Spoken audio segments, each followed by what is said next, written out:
Major cover-up inside of the DNC. Leaks everywhere. The Democratic National Committee has officially collapsed into a complete, catastrophic cover-up scandal. Reports have just surfaced that an entire critical chapter from the DNC's post-election autopsy report was mysteriously scrubbed and buried before being released to the public. And if you look at what was inside that missing section, a brutal indictment of self-enriching party elites and out-of-touch consultants, it explains exactly why party insiders tried so desperately to hide it. Let's get right into it. Major cover-up inside of the DNC. Leaks everywhere. Remember the autopsy report? They audited why they lost. Well, a chapter went missing about Biden, money, and the consultant class. More on that in a second. The autopsy's author says he personally handed the chapter in a 3-ring binder to the chairman of the DNC, Ken Martin, and said it was never seen again until now. Now, Ken Martin denies he's in on the cover-up, but this should be easy to figure out, right? Pull the emails, right? Wrong. All the emails wiped clean. They pulled a crooked, deleted for security purposes. The autopsy's author says he knows why they nuked the chapter. That chapter was basically the cause of death, why the Democrats lost. And this is what they were trying to hide. Quote, "There are too many people who have become generationally wealthy off politics and drive too much of the decision-making within the ecosystem. The people in the room at the highest levels of 24 decision-making misunderstood the mood and practicalities facing everyday America." The secret chapter also says the Democrat politicians got so rich that they lost touch too. Inflation, border, crime, they didn't care. Doesn't affect them.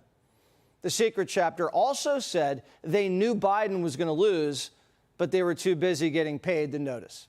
So they covered it up. And now they're covering up the cover-up. But the truth always comes out, and now the knives are out. The DNC chair has gone into hiding. Ken Martin. Sources say he's hunkered down. Paranoid after the committee sent him to HR for throwing his phone at an intern. Sources say he's about to get fired. We're hearing it could happen before the midterms, turning the party into a headless horseman going into battle. But it gets worse. Democrats say the party's a cashless dumpster fire. Their biggest donors are on strike. This year, George Soros hasn't given the DNC a dime. Last midterm cycle handed over $1 million. The party's a joke. Donors are telling each other that DNC stands for Do Not Contribute. They have alligator arms because the woman who left the party $2 billion in debt is surging into first, and she's asking for their credit card again. I know this is going to be controversial coming from me in particular. We need to revisit the Electoral College. We need to revisit the point of expanding the court to 13 justices like we have 13 district courts.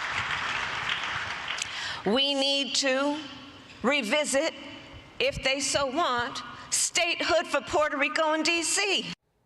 The rich consultants are soothing donors. Quote, "I call it the Kamala mirage. Her name does not come up. She's not part of people's calculus for 28, whether she runs or not." But what's not a mirage? This commie wave. The flavor of the month is leaving a bad taste. Could you ever support a self-described socialist candidate? No. No way. My God, no. And even if they have some good ideas? Well, I support the good ideas, but how could you support some of the crazy stuff they're for? Have you seen their platform? They're for just dismantling everything that we know. No police, no this, no this, no that. Are you crazy? The commie wave's bad for business. The party elders know it, and so do the donors. The Cajun's done raging. He's just giving up. It may be that the two-party system is just going to be under tremendous stress here in the coming months. I can't sit here and tell you for certainty how this is going to turn out, but the one thing I can tell you for certain, Hassan Piker and James Carville are not going to be in the same political party. One of us is going to leave. It might even be me. The commie wave's crashing and fracturing the party. Even Bill Maher's flirting with MAGA. It's so funny. So many liberals themselves every time Trump puts gold on something in the Oval Office. Oh, it's historic. And the separation of powers isn't? Get your head out of your ass. I would vote for Sarah Palin before this. These communists want to abolish the Supreme Court, the Senate, and the presidency, but really, they're abolishing turnout. I've been a Democrat my whole life. This past primary in Ohio, I went and asked for the Republican ballot, which makes me a Republican now.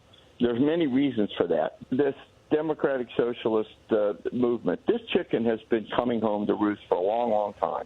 Ohio, that's the Rust Belt. And tomorrow, the revolution has a big test there. Super Commie Tuesday. The establishment's wetting the bed. Don the John, the guy who wants to unionize prostitutes and ban police chases, he's on the ballot in Michigan. And Shree's on the streets on his knees. I'm asking for your vote so I can continue fighting the Trump administration, continue fighting their corruption and their lawlessness. Shree's so desperate he's dancing. Look at that. Dancing with any grandma who'll take his hand. The big buzz is about the other commie race in the Wolverine state, Abdul. The old-timers are already writing their own autopsy. Listen. Let's take in Michigan. Now, Al-Said is highly competent, but he's way left. I see challenges from the, quote, progressive left, unquote. And these people are too hard-headed to know that they're not popular. People don't like them. Abdul, not listening. You were down 46 points with black primary voters. I know you're going to tell me you don't chase polls, you chase voters, but that is a significant gap. What explains that gap to you? I'll just note that that poll is brought to you by the same exact pollster who did this last poll. Even in those polls, our polling shows that we're neck and neck in the black community. Abdul's got a problem. Blacks don't like him. This isn't just a minor administrative oversight. It is a full-blown political cover-up. According to the autopsy's own author, Paul Rivera, the section titled "What Happened in 2024" was handed directly to DNC leadership in a binder, only for the committee to conveniently strip it out before publishing. Why? Because the chapter explicitly called out how multimillionaire party consultants and career politicians have made fortunes off politics while remaining completely insulated from the daily struggles of everyday Americans. Look at the reality working-class families face every day. Inflation squeezing grocery budgets, porous borders, and rising crime. Meanwhile, the political elites running the DNC live in gated communities and deep blue bubbles, totally disconnected from real-world consequences. Americans are not angry enough. Instead of confronting why voters rejected their radical agenda, DNC insiders chose to bury the truth and protect their own lucrative consultant gravy train. And now the entire organization is paying the price. Reports of internal chaos, finger-pointing, and major donors pulling their funding reveal a party in complete freefall. When mega donors close their wallets and leave the DNC facing massive cash deficits, while Republicans build record war chests, it proves that confidence in Democratic leadership has completely evaporated. When the cover-up becomes a bigger scandal than the election loss itself, you aren't running a political party, you're running a protection racket for out-of-touch elites. Thank you for watching. Hit that like button, share this video everywhere to expose the DNC's cover-up, and subscribe so we can keep bringing you the unfiltered truth. Let me know in the comments below. Are you surprised the DNC tried to hide this? See y'all in the next one. Bye.